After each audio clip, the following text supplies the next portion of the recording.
Distinguished colleagues, thank you for the invitation to be part of DETA 2023. I have participated in several DETA conferences in person and online, and this hybrid conference is a sign of the times and here to stay.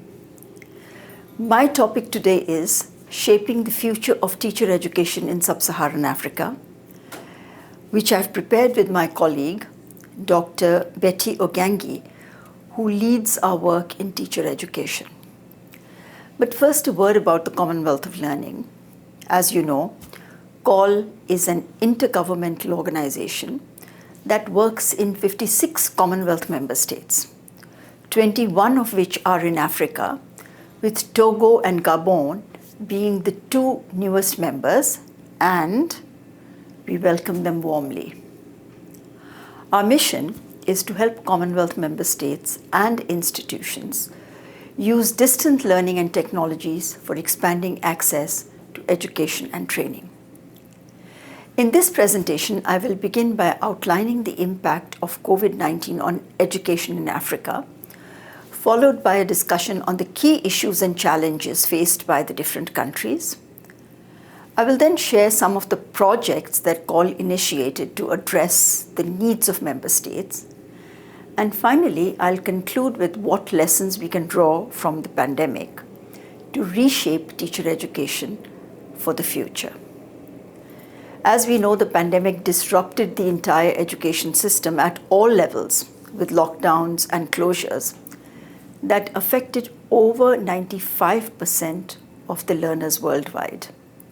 There was already a huge teacher deficit around the world, where in Sub-Saharan Africa, 70% countries face shortages at the primary level, 90% at the secondary level. The pandemic showed how unprepared the education sector was for any sudden disruption. Teachers were unprepared for distance teaching, did not have access to quality digital content, and lack of ICT infrastructure proved to be a major barrier. It became clear that building the capacity of teachers was a key necessity, especially in digital skills, and addressing the learning loss that the pandemic caused. Even before the pandemic, there was a learning crisis where many children were going to school but not achieving the required learning outcomes. Half the 10-year-olds in low and middle income countries were unable to understand a simple written sentence. New issues such as gender-based violence and mental health emerged.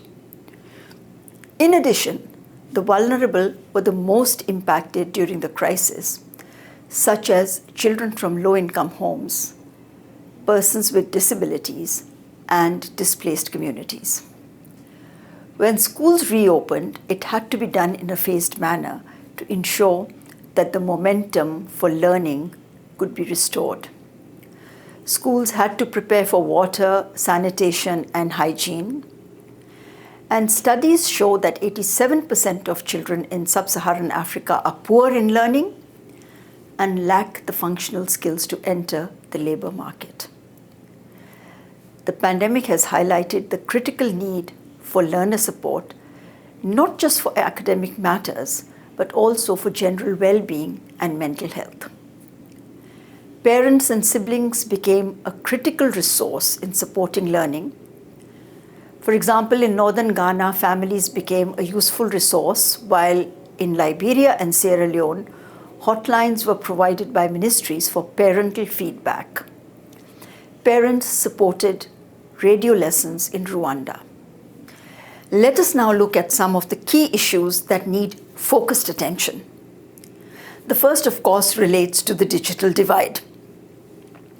An ITU report in 2022 indicates that while 60% of the global population uses the internet, in Africa the percentage drops to 40%. The same pattern is visible in the ownership of mobile phones. In terms of gender equality, globally, 69% men use the internet as compared to 63% women, While this may not appear to be a major gap, but in actual numbers, it means that 259 million more men than women were using the internet last year. In fact, women are 12% less likely to own a mobile phone than men. Teachers needed new skills for online pedagogy, and a survey conducted in Europe found that most teachers live streamed lectures asynchronously. A large number of teachers also used asynchronous approaches by sending pre-recorded videos and audio lectures. Teachers in Mali assigned homework through WhatsApp. TV and radio sustained learning for primary students, while online learning proved most important for secondary learners in developing countries. A study in the US and Canada revealed that over 50% of teachers required help while supporting remote students, needed access to digital materials, and wanted assistance with technology. In Côte d'Ivoire, teachers who had never done this before produced digital courses. We know Africa is a multilingual continent, and recent studies challenge the dominant monolingual and Anglo-normative language ideologies. A recent study concluded that practice in a different cultural context enables student teachers to gain intercultural competence. Another study in Namibia, a country of over 30 different languages, concluded that multilingual pedagogies should be included in both pre-service and in-service teacher education. Quality of teacher education is another key concern. The Continental Education Strategy for Africa 2016-2025 proposes key actions relating to developing quality and relevant teaching and learning materials, and of course enhancing quality assurance and assessment mechanisms for learning outcomes. Another approach, which keeps the learner at the center, involves developing a culture of care. When teacher trainees missed contact sessions for more than 2 weeks, tutors from Kyambojo University cycled all the way to their homes to find out the reason for the absence. This culture of care creates a culture of quality in the institution. The climate crisis has had a major impact on education. The cyclones in Mozambique and Malawi disrupted education, where entire schools were destroyed, leading to thousands of displaced students. Critical data and student records were lost entirely, leading to the collapse of systems. Teachers will be key in inculcating environmental conservation behaviors among students from an early age. Large numbers of untrained teachers need professional development at scale. In India, government offered an online teacher training program where 1.5 million teachers were required to complete the training over 2 years if they wished to remain employed. If the SDG 4 goals are to be realized by 2030, Sub-Saharan Africa needs an additional 15 million teachers. It is significant that the proportion of trained teachers in the region has declined steadily since 2000 instead of getting better. Gender parity in the teaching profession is lower than in other Commonwealth regions, where female teachers make up to 90% of the teaching force. In Sub-Saharan Africa, there are only 50% female teachers at the primary level, with 30% at the secondary level. If 15 million additional teachers are to be trained, the only viable option is distance learning.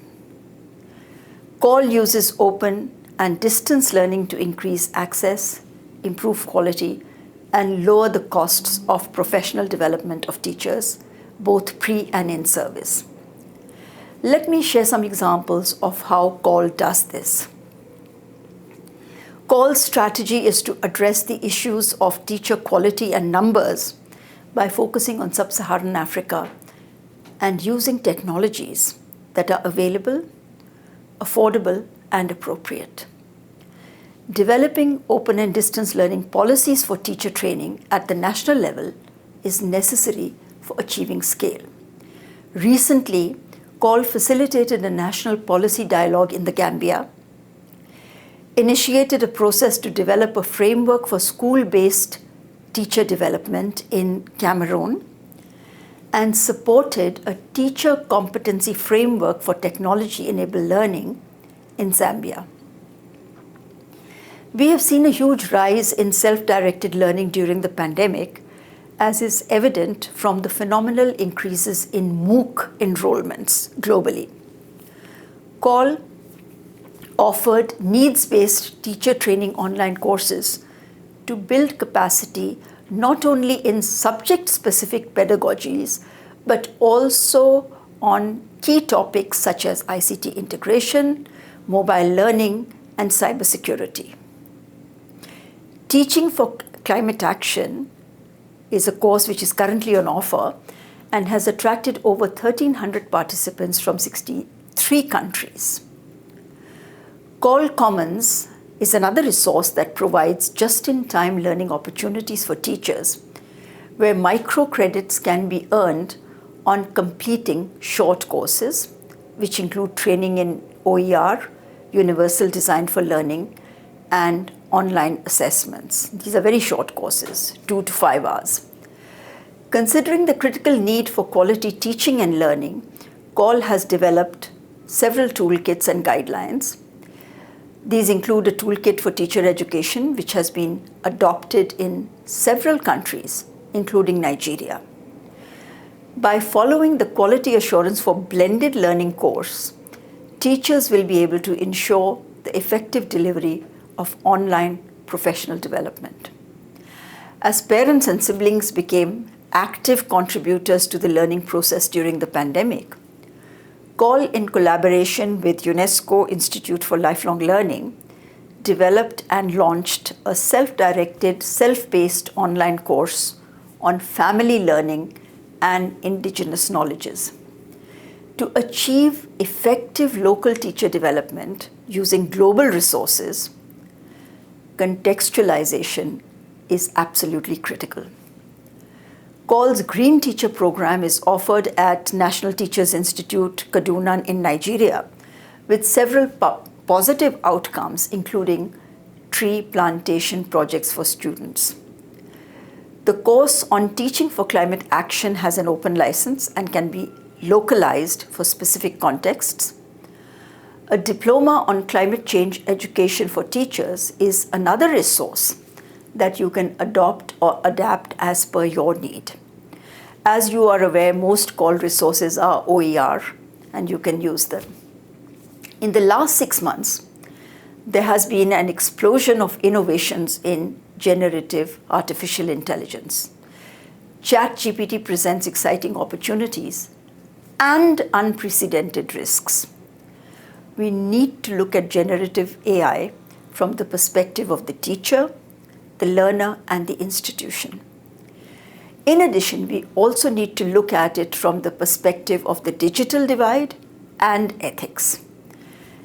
CALL has been offering several webinars so that teachers can make sense of and benefit from this new development. Partnership is a key strategy for CALL to enhance its impact. Collaboration with national and regional agencies for teacher education enable CALL to demonstrate the benefits of ODL and share expertise and resources. For example, the establishment of a virtual platform for teacher training in Ghana resulted in the training of over 40,000 teachers using CALL's OER resources. These examples give you an idea of how you can draw upon CALL's services and resources. Please remember, CALL is your organization and it works for you.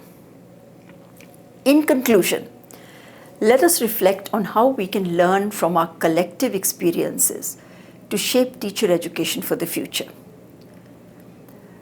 The Transforming Education Summit convened by the UN Secretary General last year sums up the key priorities that need to be addressed. There is an urgent need to address the learning loss, promote equity and inclusion, achieve digital transformation, review curricula and pedagogies, and support psychosocial well-being. To address the issue of learning loss, the World Bank has developed a rapid RAPID framework for learning recovery. This emphasizes the need for remedial learning and the continuous assessment and feedback for learning. Because of the existing inequalities which came to the surface during the pandemic, there is a greater need for reaching the unreached. ODL has traditionally been preferred by women and girls and persons with disabilities and can be effectively used to leave no one behind. ChatGPT can be a useful ally in reducing teacher workloads and providing personalized support. Teachers can get lesson plans, assessment tests, summaries, translations, all within a matter of seconds. The point is to get used to the new tools as they emerge and ask nuanced questions to get the best results. The skill of questioning has once again resumed its significance. And I must say, Makerere University is already using ChatGPT. And I'm sure they'll share their experience with you. Credentialing and recognition strategies will need to change in a post-pandemic world. Authentic assessment, recognition of prior learning, and micro-credentials will challenge established practices and provide more flexible and innovative ways of teacher training so that multiple pathways can be adopted to train the numbers of teachers required. In an increasingly digital world, social and emotional learning will have to be prioritized both for teachers and learners.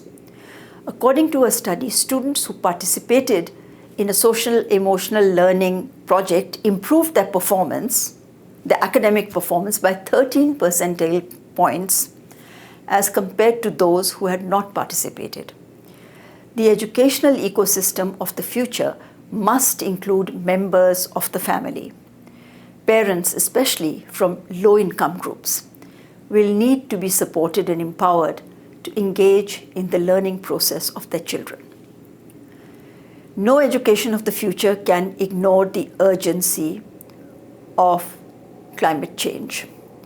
We need to adopt a green learning agenda which has 3 dimensions: developing the skills for green jobs, green life skills for a more sustainable future, which means changing our behaviors, and skills for a green transformation that address issues of social justice. So in light of the 7 areas that I've covered, the 4 levers for shaping the future of teacher education are, and it's easy to remember, the 4 C's: connectivity, content, capacity, and credentials that will be fundamental to empowering our teaching community. When we look at our common future, we know that the teacher is central to it, and artificial intelligence can only be an instrument of support and not a means of replacement. Technological literacy is essential if we are to understand machines and their uses. Teachers must be able to deploy software and hardware in order to maximize their powers to achieve and create. Technology also provides various channels for connecting and collaborating. Our communities of practice will both motivate and inspire. As we make these transitions, DETA will continue to play a very prominent part in shaping our common future. Let me thank DETA for all that it does, and let me thank you for your kind attention.